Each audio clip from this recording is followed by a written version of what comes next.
नमस्कार, आप देख रहे हैं 4 PM और मैं हूं अभिषेक मिश्रा। देखिए, बिहार कांग्रेस को लेकर खबर है और बिहार कांग्रेस के प्रदेश अध्यक्ष अखिलेश सिंह को लेकर खबर है। हालांकि खबर कुछ नई नहीं है, कोई बहुत एक्सक्लूसिव नहीं है, कोई बड़ी जानकारी नहीं है, लेकिन अब चूंकि ऐसा लगता है कि वो वक्त नजदीक आ रहा है जब बिहार कांग्रेस बिहार में संगठन को लेकर कोई बड़ा फैसला लेने जा रही है। बड़े सांगठनिक बदलाव बिहार कांग्रेस में आपको देखने को मिलेंगे। लोकसभा का चुनाव खत्म हो गया है, लोकसभा चुनाव 2024 समाप्त हो गया है और बिहार में आगे अब विधानसभा का चुनाव है। चुनाव अगर तय समय पर हुए तो 2025 में विधानसभा के चुनाव होंगे, नहीं तो 2024 में ही यानी इसी साल विधानसभा के भी चुनाव हो सकते हैं। इस बात की गुंजाइश भी है, थोड़ी कम गुंजाइश है लेकिन गुंजाइश है।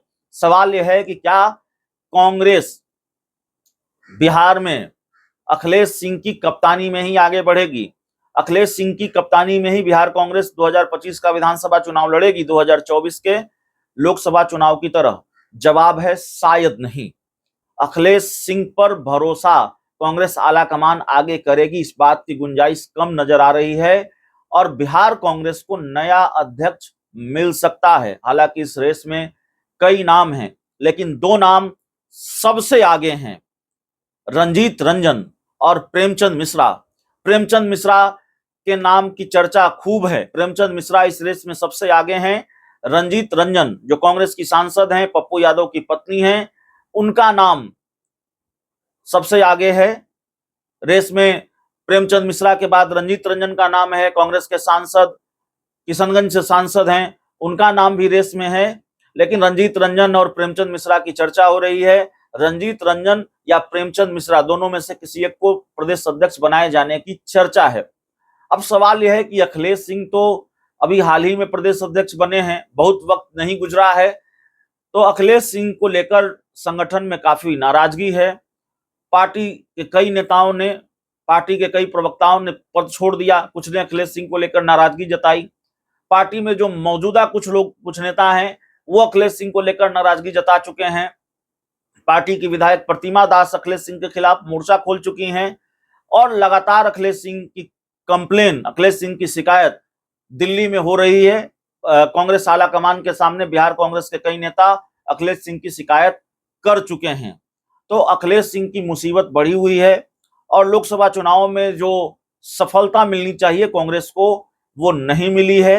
अखिलेश सिंह ने अपने बेटे को टिकट दिलवाया महाराजगंज लोकसभा सीट से, जबकि वहां से कई और दावेदार थे। पार्टी के जो वहां के विधायक हैं वो चुनाव लड़ना चाहते थे, लेकिन उनकी दावेदारी खत्म हुई। उनका टिकट काटकर अखिलेश सिंह के बेटे को टिकट दिया गया और अखिलेश सिंह के बेटे लाखों वोटों से हार गए। तो टिकट बंटवारे को लेकर भी नाराजगी है। पार्टी का जो प्रदर्शन रहा है लोकसभा के चुनाव में, उसको लेकर भी नाराजगी है। हालांकि अखिलेश सिंह के समर्थकों का या अखिलेश सिंह की तरफ से या उनके समर्थकों की तरफ से जो प्रचारित किया जा रहा है, जो बताया जा रहा है, उत्तर का दूसरा है कि भाई हम 2019 के लोकसभा चुनाव में 1 सीट जीते थे, 2024 में 3 सीट जीते हैं। पिछली बार हमें जितनी सीटें मिली थी उतनी ही सीटें हम लेने में सफल रहे हैं।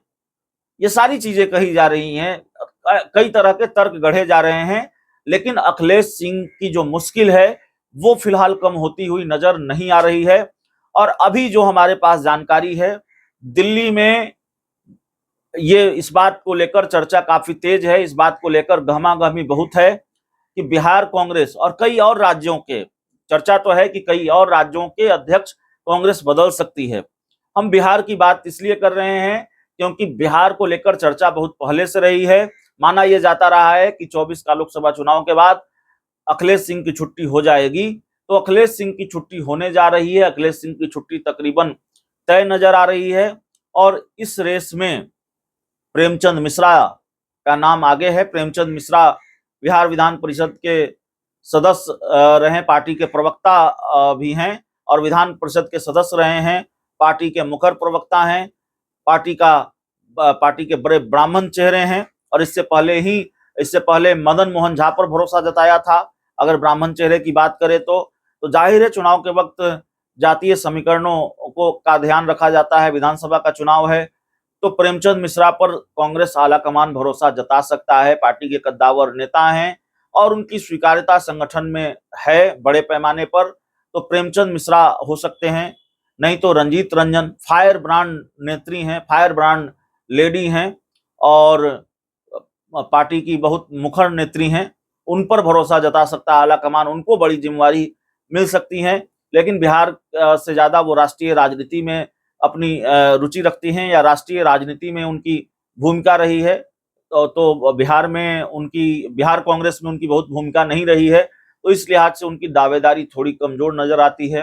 चर्चा तो थी कि पप्पू यादव भी कांग्रेस के प्रदेश अध्यक्ष हो सकते हैं, लेकिन दिक्कत यह है, एक तकनीकी दिक्कत है कि पप्पू यादव निर्दलीय सांसद हैं, वो कांग्रेस के सदस्य नहीं हो सकते हैं, वो कांग्रेस के किसी पद पर नहीं हो सकते हैं, वो कांग्रेस का साथ दे सकते हैं बिना कांग्रेस में शामिल हुए, तो ये दिक्कत है और पप्पू यादव की दावेदारी इसलिए कैंसिल हो जाती है, रद्द हो जाती है।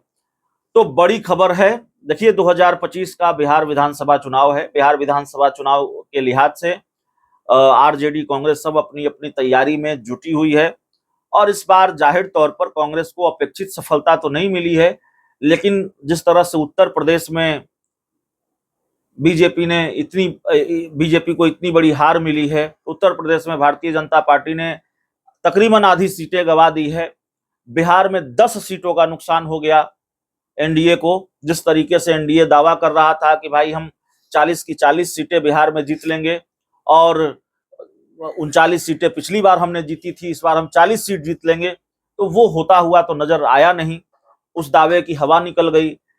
प्रधानमंत्री नरेंद्र मोदी 400 पार का नारा लगा रहे थे, इस अब की बार 400 पार, लेकिन वो भी होता हुआ नजर नहीं आया। तो और 400 पार की बात तो दूर, अपने दम पर बहुमत भी नहीं आया, इतनी सीटें भी नहीं आई कि अपने दम पर आप सरकार बना सके, यानी 272 पार भी नहीं हुआ। तो इन सब चीजों की वजह से देश भर में इंडिया गठबंधन का जो हौसला है वो बुलंद है। उत्तर प्रदेश में समाजवादी पार्टी का हौसला बुलंद है, कांग्रेस का हौसला बुलंद है राष्ट्रीय स्तर पर, बिहार में आरजेडी के हौसले बुलंद हैं। तो जाहिर है ये इस तरह की तैयारी है कि कहीं कोई चूक न हो जाए और 2025 के विधानसभा चुनाव में पूरी तैयारी के साथ मैदान में उतरा जाए, तो बिहार कांग्रेस अपना कप्तान बदल सकती है। अखिलेश सिंह की कप्तानी में बिहार कांग्रेस चुनाव में जाएगी, इस बात की उम्मीद कम है। बहुत बहुत धन्यवाद।